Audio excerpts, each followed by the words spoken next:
नमस्कार दोस्तों, स्वागत है आपका बिहार सुप्रभात न्यूज चैनल में। आज है तारीख 23 मई 2024 दिन गुरुवार। तो चलिए देखते हैं आज की बिहार की मुख्य व ताजा खबरें। इससे पहले हमें कमेंट में जरूर बताएं कि आप न्यूज को किस जिले या शहर से देख रहे हैं, और अगर आपको न्यूज पसंद आए तो वीडियो को लाइक और चैनल को सब्सक्राइब जरूर करें। आज का बिहार का अधिकतम तापमान 36 डिग्री रहेगा, वहीं न्यूनतम तापमान 27 डिग्री तक रहेगा। बक्सर में कल नीतीश कुमार और मायावती की चुनावी सभा, सीवान में बरसेंगे तेजस्वी यादव। जी हां दोस्तों, बिहार में अंतिम 2 चरणों के चुनाव को लेकर एनडीए और महागठबंधन ने अपनी पूरी ताकत झोंक दी है। गुरुवार को राज्य के विभिन्न लोकसभा क्षेत्रों में मुख्यमंत्री नीतीश कुमार से लेकर आरजेडी नेता तेजस्वी यादव चुनावी जनसभाओं को संबोधित करेंगे। इसके अलावा यूपी के मुख्यमंत्री योगी आदित्यनाथ और बसपा के प्रमुख मायावती रैली के माध्यम से जनता से अपने अपने उम्मीदवारों के पक्ष में मतदान करने की अपील करें। मुख्यमंत्री नीतीश कुमार की सासाराम और बक्सर लोकसभा क्षेत्र में चुनावी सभाएं होंगी। दोनों ही क्षेत्र में वह एक सभा को संबोधित करेंगे। पहली सभा रोहतास जिले के करगर प्रखंड में तथा दूसरी बक्सर जिले के नावानगर प्रखंड में होगी। वहीं नेता प्रतिपक्ष तेजस्वी यादव शिवहर और मुजफ्फरपुर में चुनाव प्रचार करेंगे। आशा रसोईया ममता व संविदा कर्मियों को देंगे राज्य कर्मी का दर्जा, चुनावी सभा में तेजस्वी ने किया ऐलान।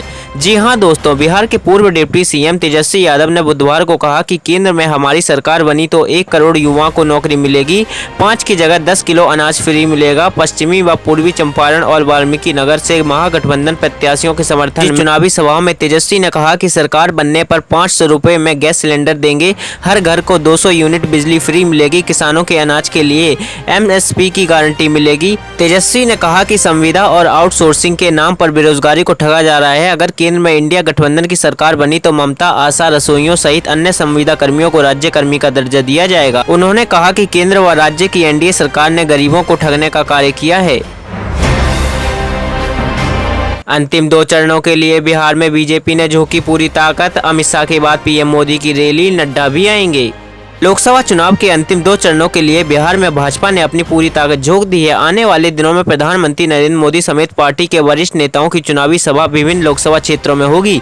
देश के गृह मंत्री अमित शाह 24 मई को बिहार में 2 चुनावी सभाओं को संबोधित करेंगे। उनकी पहली सभा आरा की बिहार में होगी। गृह मंत्री की दूसरी चुनावी सभा जहानाबाद लोकसभा क्षेत्र में हवाई अड्डा पर होगी। इसके बाद 25 मई को प्रधानमंत्री नरेंद्र मोदी पाटलिपुत्र, काराकट और बक्सर में जनसभा करेंगे। भाजपा के राष्ट्रीय अध्यक्ष जेपी नड्डा आगामी 26 मई को बिहार में 3 चुनावी सभा को संबोधित करेंगे। उनकी पहली सभा काराकट लोकसभा क्षेत्र के दाऊद नगर में होगी। सुबह 6 बजे से पहले ही स्कूल पहुंचकर करना होगा ये काम, के पाठक के नए आदेशों से शिक्षकों में खलबली। जी हां दोस्तों, बिहार में स्कूलों के समय को लेकर हंगामा थमने का नाम नहीं ले रहा है। एक तरफ शिक्षा एवं अभिभावक सुबह 6 बजे से दोपहर 12 बजे तक के स्कूल टाइम का विरोध कर रहे हैं, वहीं दूसरी ओर के पाठक के शिक्षा विभाग ने नया आदेश जारी किया है, जिससे शिक्षकों में खलबली मच गई है। इसके मुताबिक शिक्षकों को अब समय से पहले यानी सुबह 6 बजे से पहले ही स्कूल में पहुंचकर अपनी ड्यूटी शुरू कर देनी होगी। उन्हें 6 बजे से पहले किसी भी हालत में सेल्फी क्लिक कर अपलोड करनी होगी, तभी उनकी अटेंडेंस मान्य होगी। 6 बजे के बाद की सेल्फी मान्य नहीं होगी। शिक्षकों को स्कूल पहुंचकर हाजिरी रजिस्टर में हस्ताक्षर करने होंगे। इसके बाद रजिस्टर को फोटो लेना होगा, फिर शिक्षकों का ग्रुप फोटो भी लिया जाएगा। बिहार में आंधी, बारिश, वज्रपात की चेतावनी, इन जिलों में आज मौसम का ऑरेंज अलर्ट जारी। बिहार में भीषण गर्मी के बीच राहत भरी खबर है। पटना सहित राज्य के अधिकतर जिलों में बुधवार को आंधी और बारिश के आसार थे। इसको लेकर मौसम विभाग ने गुरुवार को भी उत्तर बिहार में ऑरेंज अलर्ट जारी किया है। दक्षिण बिहार के जिलों में भी येलो अलर्ट है। इस दौरान कई जगहों पर 40 से 50 किलोमीटर प्रति घंटा की रफ्तार से हवा चलने की आशंका है। कुछ जगहों पर वज्रपात यानी ठनका गिरने की आशंका है। लोगों से खराब मौसम में सावधान रहने की अपील की गई है। मंगलवार को भी पटना समेत 34 जिलों में हल्की से मध्यम दर्जे की बारिश हुई थी। बिहार में अब तक का सबसे बड़ा सोलर प्लांट चालू, इन इलाकों में बढ़ेगी बिजली की खपत। बांका में बिहार का अब तक का सबसे बड़ा सोलर प्लांट चालू हो गया है। निजी एजेंसी की ओर से इसका निर्माण 2 साल से चल रहा था। बिजली कंपनी निर्माण एजेंसी से अगले 25 वर्षों तक बिजली की खरीदारी करेगी। कंपनी को में बिजली मिलेगी जो काफी सस्ती है। इससे राज्य सरकार का सालाना 17 करोड़ बचेगा। राज्य में अभी 150 मेगावाट सोलर बिजली का उत्पादन हो रहा है। नदी किनारे बसे इलाकों में 202 लोकेशनों पर 21,000 परिवारों की पहचान की गई है, जिन्हें ऑफ ग्रिड बिजली प्रदान की जाएगी। यूपीएससी ने जारी किया आईएएस और आईपीएस परीक्षा का कार्यक्रम। 21 से 23 जून तक होंगे एग्जाम। संघ लोक सेवा आयोग ने भारतीय आर्थिक सेवा भारतीय सांख्यिकी सेवा परीक्षा 2024 के लिए परीक्षा कार्यक्रम जारी कर दिया है। आईएएस आईपीएस की परीक्षा 23 से 21 जून की आयोजित की जाएंगी। कार्यक्रम वेबसाइट upsc.gov.in पर जाकर देख सकते हैं। 21 जून को पहली पाली में सामान्य अंग्रेजी की परीक्षा 9 से 12 बजे तक होगी। दूसरी पाली में सामान्य अध्ययन की परीक्षा दोपहर 2:30 बजे से शाम 5:30 बजे तक होगी।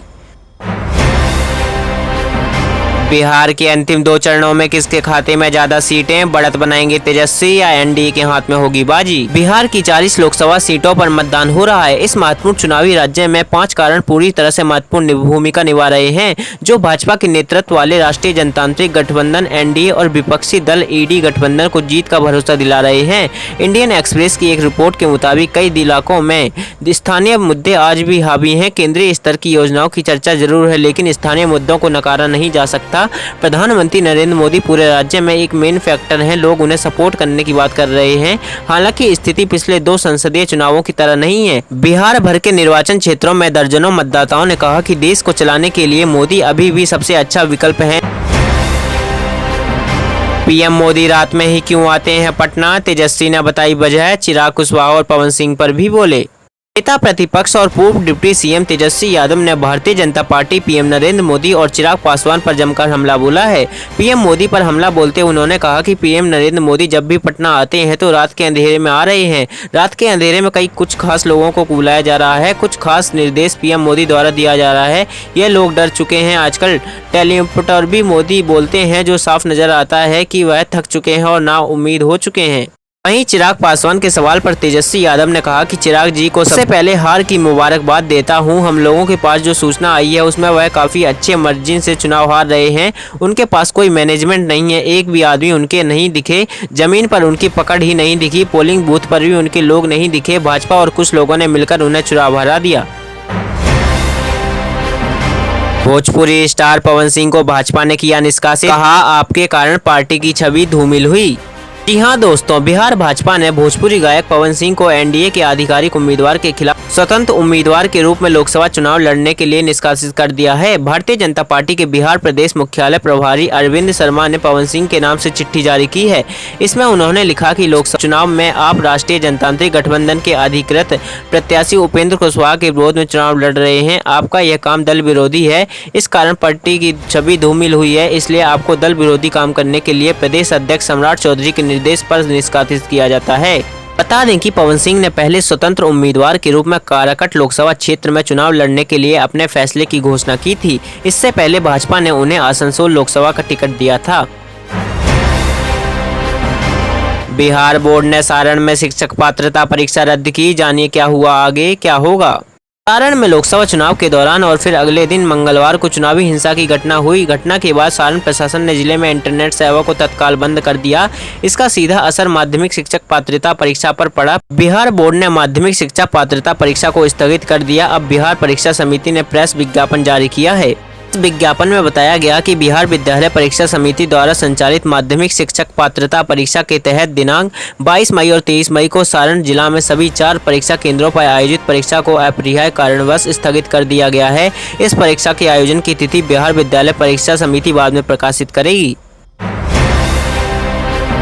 रविशंकर प्रसाद के पास 40 करोड़ की संपत्ति, बीएसपी के नीरज कुमार दूसरे नंबर पर, पवन सिंह कितने अमीर। बिहार में लोकसभा चुनाव के 7वें और अंतिम चरण में 37% उम्मीदवार करोड़पति हैं और कुल 134 उम्मीदवारों की औसत संपत्ति 2.5 करोड़ रुपए है। इस चरण में 8 सीटों में 42 में 16 निर्दलीय सहित प्रमुख दलों में भाजपा, राजद, कांग्रेस, जेडीयू व राष्ट्रीय लोक मोर्चा के 100% उम्मीदवार करोड़पति हैं। इस चुनाव में भाजपा के 5, राजद के 3, कांग्रेस के 3 और जेडीयू के 2 उम्मीदवार हैं। तो ये थे आज के मुख्य और बड़ी खबरें। अगर आपको न्यूज़ पसंद आई हो तो वीडियो को लाइक और चैनल को सब्सक्राइब जरूर करें।